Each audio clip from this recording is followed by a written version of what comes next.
Welcome to the PEP instructional video on how to align your pressure gauge to your pipe. First things first, make sure that you turn off the power to the pump so that it's not running.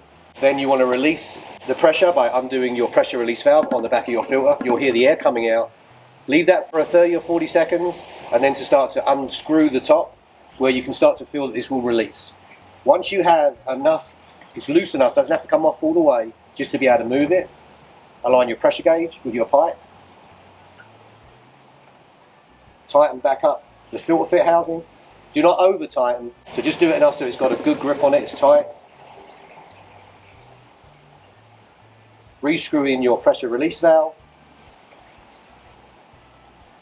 One last check. Turn the power back onto the unit. Allow it to prime and run for a few seconds or at least a minute or two. Make sure double check that there's no leaks anywhere. Once you confirm there's no leaks anywhere, reinstall your filter fit cover and away you go, you're ready to go. Give us a thumbs up, subscribe to our YouTube channel and check us out at poolequipprotect.com. See you again soon.